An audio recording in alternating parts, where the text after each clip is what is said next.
Hanya lumba-lumba saja yang memiliki otak cerdas, ternyata gagak juga. Hal ini sudah dibuktikan dalam penelitian ilmiah. Ilmuwan Brent Hendrick dan Thomas Buckner dari Vermont University, Kanada, dan St. Andrews University, Skotlandia, telah melakukan penelitian tersebut. Hasilnya dipublikasikan dalam majalah American Scientific.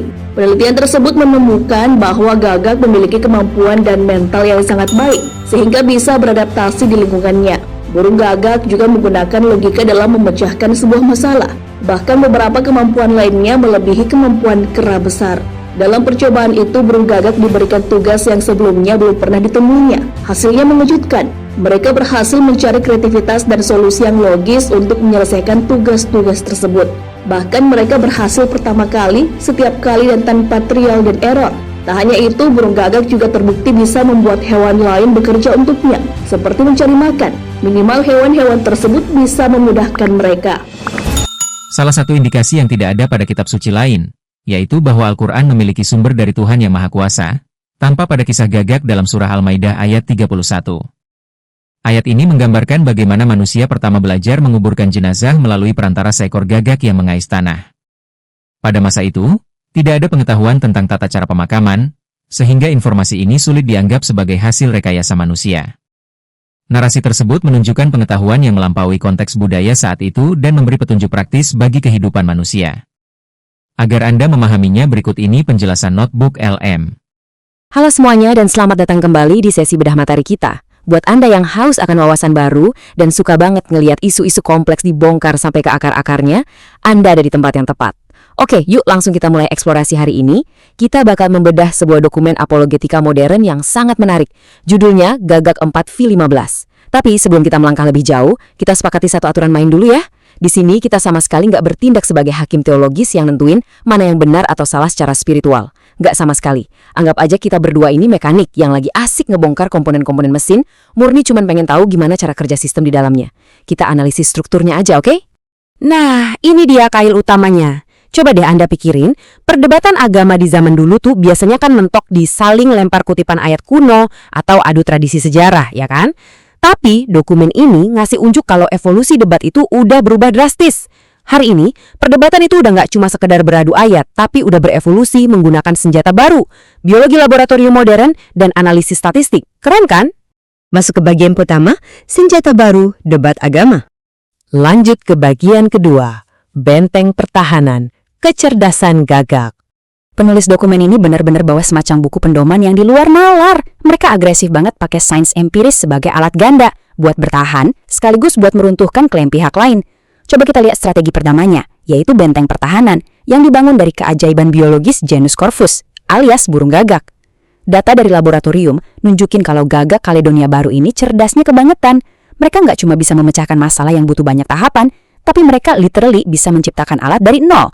Nggak cuma itu, mereka punya memori sosial yang kompleks banget. Mereka bisa ngingat wajah manusia yang pernah ngancam mereka sampai bertahun-tahun lamanya, terus ngasih tahu ancaman itu ke kawanannya. Wow, ini jelas bukan cuma insting buta, ini kecerdasan tingkat tinggi. Terus apa hubungannya fakta biologi yang luar biasa tadi sama teks kuno? Nah, penulis dokumen ini merujuk ke sebuah narasi tentang burung gagak yang mengais tanah untuk ngasih contoh konsep penguburan ke manusia. Argumen yang dibangun di sini adalah sains modern itu secara empiris memvalidasi kenapa burung gagak yang dipilih dalam cerita tersebut. Asumsinya ini tuh sama sekali bukan kebetulan puitis, tapi sebuah narasi yang punya akurasi dan koherensi biologis yang pas banget. Masuk ke bagian 3, jebakan logika, anatomi ular. Nah, dari posisi bertahan tadi, penulisnya langsung puter balik buat nyerang narasi di kitab Kejadian. Spesifiknya soal ular yang disebut sebagai binatang paling cerdik. Perhatikan kontras biologis yang diajuin ini. Jomplang banget. Di satu sisi, burung dan mamalia itu punya yang namanya korteks. Ibaratnya ini prosesor tingkat tinggi buat mikir strategi, memori, dan belajar. Tapi di sisi lain, otak ular itu anatominya primitif banget dan sama sekali nggak punya korteks. Kehidupan mereka itu murni reaktif, dikendaliin sama insting dasar doang. Lewat fakta anatomi ini, penulisnya ngerakit semacam jebakan Batman yang nggak bisa dihindari lawan. Ada 2 skenario nih. Pertama, kalau teksnya dibaca harfiah alias literal, argumennya langsung hancur secara biologi. Soalnya ular emang nggak punya prosesor otak buat jadi cerdik. Terus, gimana kalau ada yang ngeles? Ular itu kan cuma metafora buat iblis. Nah, penulisnya udah nyiapin serangan balik buat skenario kedua ini, yaitu kegagalan linguistik. Coba deh kita simulasikan. Kalau kata ular di teks itu beneran diganti sama kata iblis, kalimatnya bakal bunyi gini. Iblis ialah yang paling cerdik dari segala binatang di darat. Penulis dokumen ini bilang kalimat ini secara taksonomi jadi totally nggak logis. Gimana ceritanya sebuah entitas spiritual dari dimensi kosmik tiba-tiba nyasar masuk ke klasifikasi biologi binatang darat? Nggak nyambung kan? Jadi dua-duanya jalan buntu. Dibaca literal secara biologi keliru, dibaca metafora secara sintaksis malah rusak. Lanjut ke bagian 4, menangkis tuduhan plagiarisme.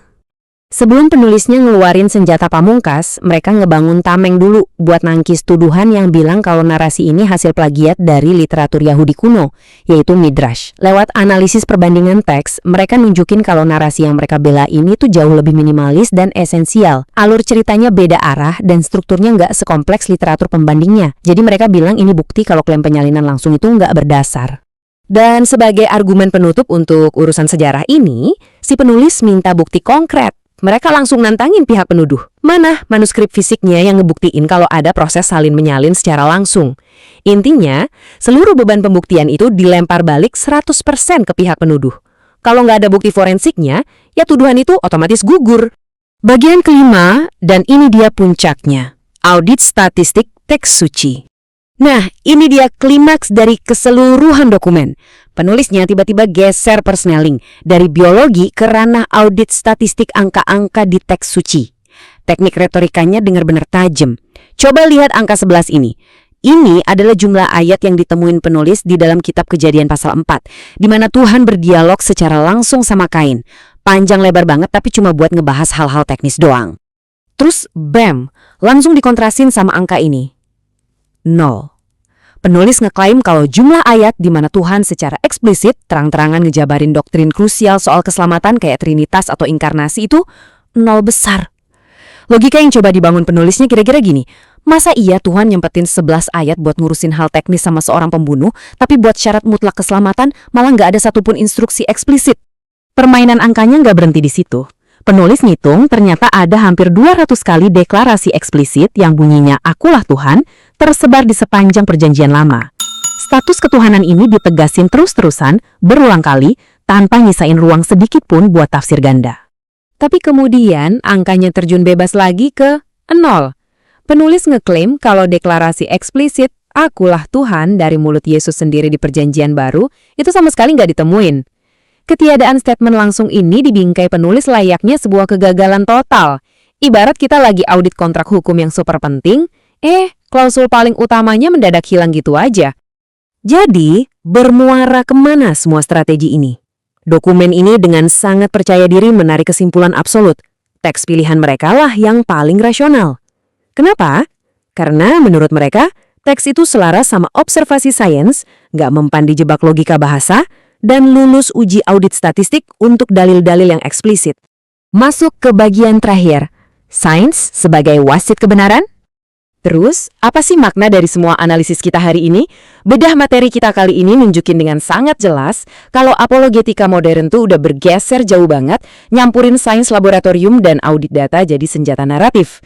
Tapi, ini nyisain satu pertanyaan yang cukup provokatif buat kita semua.